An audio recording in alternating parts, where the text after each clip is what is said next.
Bienvenidos a este campus virtual y muchas gracias por elegir la videoformación como método de aprendizaje y refuerzo. En este tutorial dedicado a las pruebas de acceso a la Universidad para Andalucía, Ceuta, Melilla y centros en Marruecos, vamos a centrarnos en la cuestión número 2 de la opción A de la prueba de junio de 2019. Comente dos mecanismos de cohesión distintos que refuercen la cohesión textual.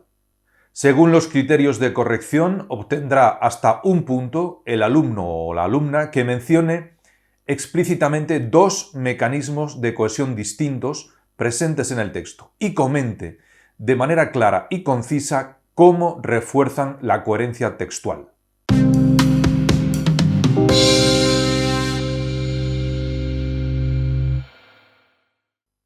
Nosotros nos vamos a centrar en los siguientes procedimientos de cohesión, con numerosos ejemplos del texto. La paráfrasis, la sustitución, los marcadores textuales o marcadores discursivos, el paralelismo.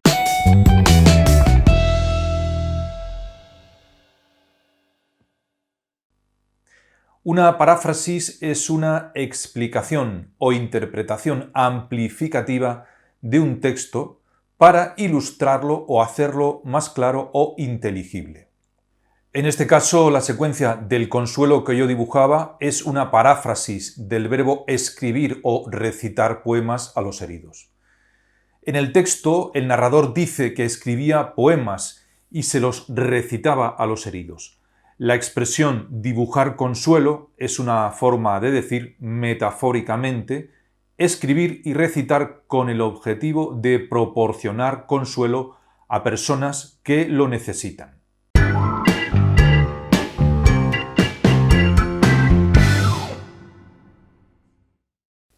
Otro mecanismo de cohesión es la sustitución. La sustitución es un procedimiento que se efectúa mediante los pronombres personales átonos lo, la, los, las, mediante los pronombres relativos que, cual, quien, cuyo o mediante los adverbios de lugar allí, aquí, allá, acá y el adverbio de modo así. También mediante una serie de palabras comodín.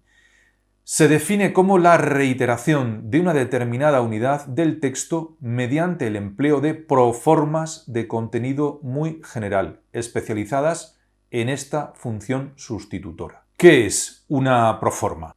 Es una palabra utilizada para sustituir a un grupo de palabras. Las proformas más habituales son los pronombres y los adverbios de lugar allí, aquí, allá, acá, y el adverbio de modo así, aunque también son proformas las denominadas palabras comodín, cosa, chisme, trasto, persona, hecho o el verbo hacer.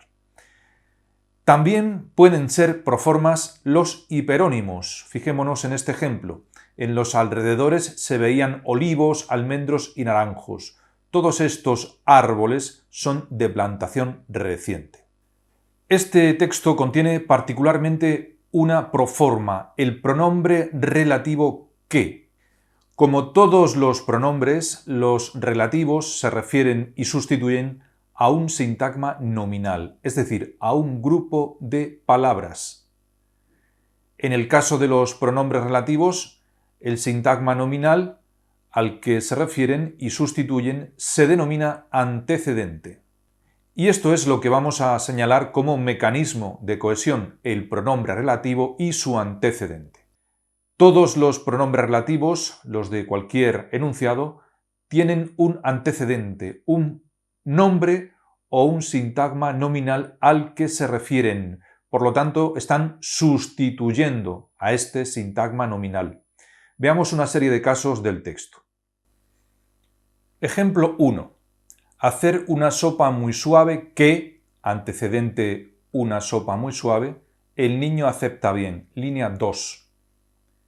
Ejemplo 2. Hijo de esa guerra que, antecedente una guerra, ellos pretendieron ignorar. Línea 9. Ejemplo 3.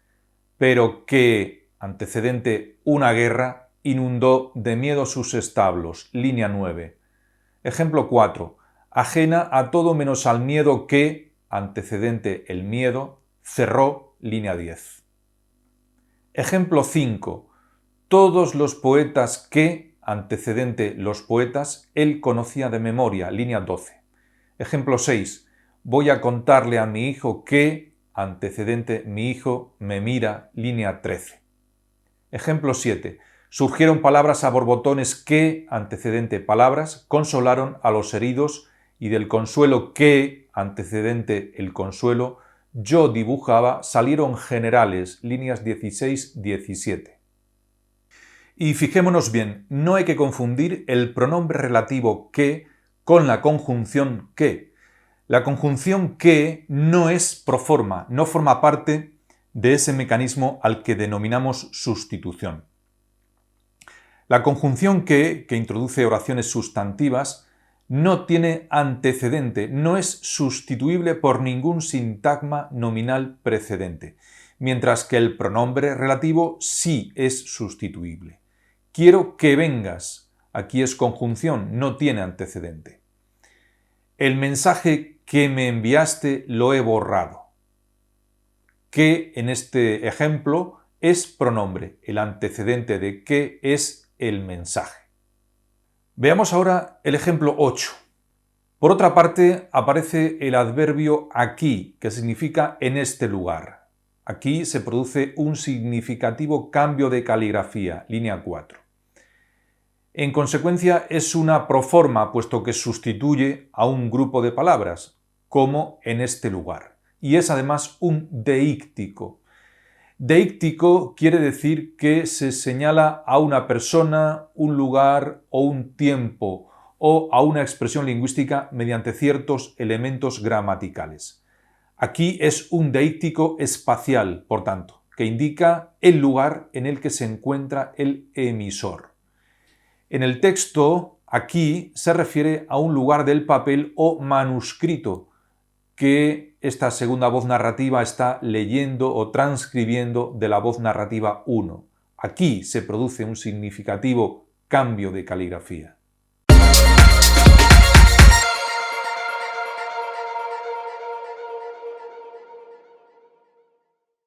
Y finalmente debemos señalar los conectores o marcadores textuales como procedimiento de cohesión textual.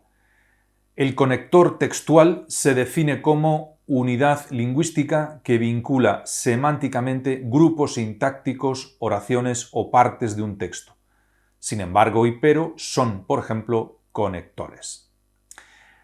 También puede servirnos esta otra definición de conector del discurso o conector discursivo.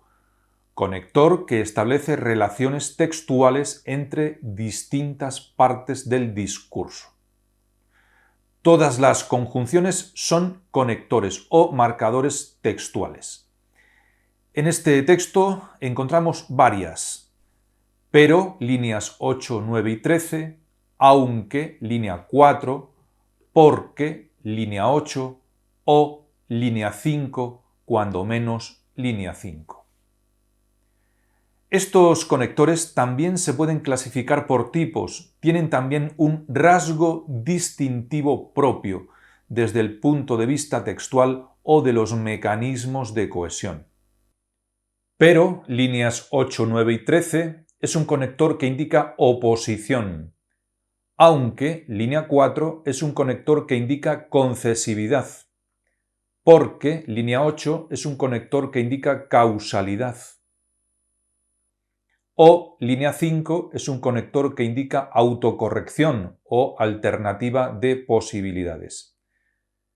Cuando menos, línea 5, es un conector que indica restricción.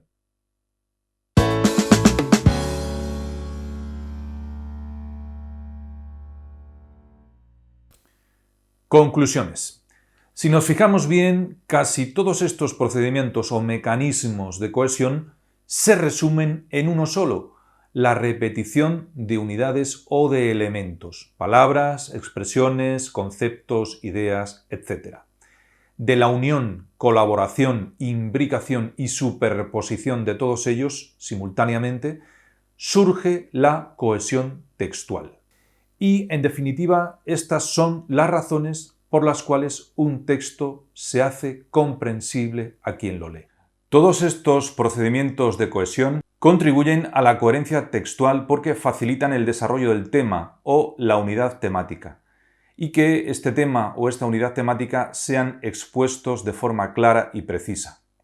Además, todos estos mecanismos de cohesión facilitan la organización de la estructura del texto y de las ideas que están presentes en él, porque el texto sigue, apoyándose en estos procedimientos, los principios elementales de la lógica, el sentido común o el conocimiento del mundo y del saber humano que todos poseemos en mayor o menor medida.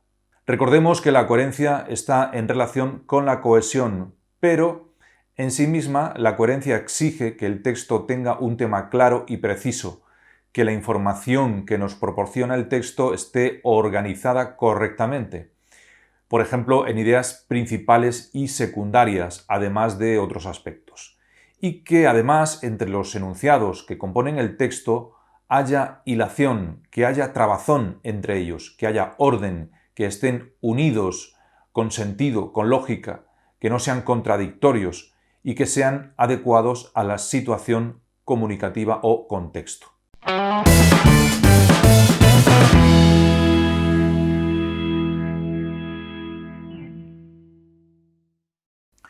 Y por mi parte es todo. Espero que la videoexposición haya resultado de interés y de provecho. Le recuerdo al alumno que de forma paulatina podrá seguir encontrando en este campus virtual otras muchas videoexposiciones referentes a los distintos asuntos de lengua castellana y literatura, en los distintos niveles académicos, así como videotutoriales sobre las pruebas de BAU de las diferentes comunidades autónomas. Muchas gracias y, si así lo desea, hasta una nueva cita.